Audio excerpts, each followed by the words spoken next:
नमस्कार मित्रांनो. बऱ्याचशा वेळा काय होत असतं, आपण बाग धरत असतो डाळिंबीची. बाग धरल्यानंतर सुरुवातीला मादी कळी टाकत नाही, तर नर कळीच टाकत असते. तर बागेला कशा प्रमाणात ताण बसला पाहिजे किंवा बागाचं नियोजन कशा प्रकारे केलं पाहिजे, त्याला खत मटेरियल व्यवस्थित कसं केलं पाहिजे. ज्यावेळेस आपण बाग धरतो त्यावेळेस सुरुवातीला ज्यावेळेस बाग फुटली की दुसऱ्या आठवड्यामध्ये कळी टाकायला सुरुवात करत असते आपली बाग. ती कळी असते सुरुवातीची नर कळी. तर ती काय कारणामुळे सुरुवातीला नरकळी टाकत असते, तिचं आज आपण आपल्या एका शेतकरी मित्राच्या रानामध्ये बागेमध्ये जाऊन आज त्याच्याबद्दल संदर्भात बोलणार आहे. तर व्हिडिओ पूर्ण बघा. ही तुमची बाग आहे, आता यांच्या काम चालू आहे छटणीचं. त्या आज आम्ही आलो बघायला बागेमध्ये. तर विचारू ह्यांना की कशा प्रकारे त्यांचं नियोजन आहे, अण्णा कशा प्रकारे नियोजन आता बागाचं ताण ही कसा देताय तुम्ही काय? आता बागेला ताण बऱ्यापैकी आला आहे, तुम्ही मोठ्याने बोला, मोठ्याने. त्यामुळं आता छटणीचं काम सध्या चालू आहे. हां, एक 4-5 दिवसात 15 फेब्रुवारीपर्यंत पाणी सोडायचं नियोजन आहे. आता छटणी झाल्यानंतर बेसळ डोस शेणखत भरायचं आहे.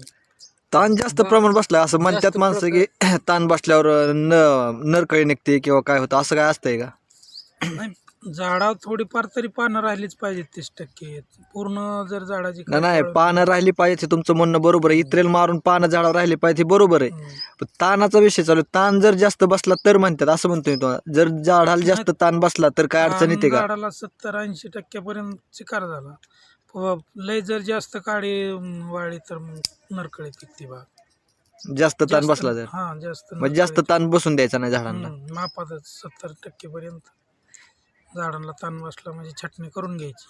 ज्यावेळेस आपण बाग धरतो त्याच्या अगोदर म्हणजे त्याच वेळेस बागाला सगळं खत मटेरियल टाकलं पाहिजे का? बाग धराच्या अगोदर किती दिवस खत मटेरियल टाकलं पाहिजे काय त्याचं तसं नियोजन? अगोदर बाग गेल्यानंतरच एकदा थोडंसं बागेतली गाणगुण काढून शेणखत बेसळ डोस टाकून पाणी देऊन नंतरच बाग ताणावर म्हणजे बाग ज्यावेळेस आपण धरणार त्याच्या अगोदर 1.5 ते 2 महिना 2 महिना अगोदर ही काम व्हायला पाहिजे.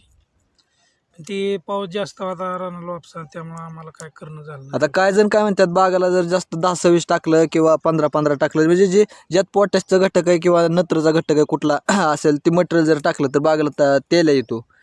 तर काय असतं का तसं खरं? 10-26 असून किंवा आणखीन 15-15 म्हणजे ज्या घटकामध्ये पोटॅशचं प्रमाण जास्त आहे ते टाकल्यानंतर काय? नत्र वाढल्यानंतर जरा थोडंसं तेलाचं प्रमाण वाढतं. पोटॅश 26 मध्ये 10-26 नत्राचं मध्ये प्रमाण नाही ना जरा, नत्र 10% नत्र आहे, त्यामुळे तेल्या येऊ शकतो. कोंबड खत कोंबड खत नाही अजून तर आपण वापरलं. ती गारट्यातच चालतं. काय शेतकरी काय करतात, मळी आणि कोंबड खत मिक्स, आपलं मळी आणि आपलं शेणखत मिक्स करतात. तसं जर पद्धतीने जर खत मटेरियल ते केलं तर काय अडचण येते का? नाही, चालतंय. मळी शेणखत मिक्स करून टाकलं तरी चालतंय. त्याला थोडंसं कंपोस्ट व्हायसाठी 1-2 महिने तर mix काय करून शेतकऱ्यांचं म्हणणं असं पण आहे की कोंबड खताने जास्त झाडं जातात किंवा पुढं काय त्याला रोगाला यायला अडचण करतं काय, ते त्याबद्दल काय तुम्ही बोलताय का? नाही, तसं नाही काय. त्या कोंबड खतामुळे झाडं जाते ते असं काय नाही. त्याला येतोय का?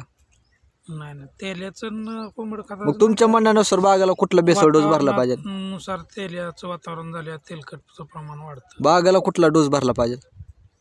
बागाला आपण 10-20 टाकतो सुरुवातीला. पोटॅश असते, सिलिकॉन. सिलिकॉन. उन्हाळ्यामध्ये जर बाग धरायची म्हणले तर ते मॅग्नेशियम पण टाकलं पाहिजे ना खतावर? हो, मॅग्नेशियम बी टाकतो. मॅग्नेशियम काय कार्य करतं? मॅग्नेशियमनी पानाचं काळोखी राहते, पानं मोठी पडते, सूर्यप्रकाश घ्यायला मदत सूर्यप्रकाश होते चांगले. प्रकाश संश्लेषण झाडात चांगलं होतं. ही आता तुमची बाग किती दिवसाची, तर किती वर्षापूर्वीची बाग आहे आता तुमची? ही आता 4थ्या पिकाची बाग आहे. चौथ्या पिकाची मानाने भरपूर झाडं मोठे झाले आहे का नाही? हो, झाडं चांगली झाली. ह्याच्या अगोदरचं जे तुमची झाडं किती थे? ही 800 झाडांचा प्लॉट आहे. 800 झाडाचं. ह्याच्या अगोदरचं माल किती गेलं 800 झाडावर? ह्याच्यात गेल्या वेळेस 22 टन गेलाय. मग 800 झाडावर किती रुपयाने तुम्हाला दर बसला होता? दर बसला होता 80 रुपये. बाग झाकण्याचं नियोजन केलं होतं का गेल्या वर्षी? गेल्या वर्षी नव्हती, झाकली होती ही बाग. झाकली होती ना? झाकली होती. कसं गेलता म्हणला माल तुम्ही? 80 रुपये. सर कमी झालता ना. म्हणजे कमी जास्त सरसकट तुम्हाला म्हणजे 80 रुपयाने मार्केट गावलं होतं. आता याला पाणी सोडायचं नियोजन म्हणजे कसं आहे आता? ह्याचा खाती भरलाय का सगळं? भरलं की आता शेणखत ही भरलंय.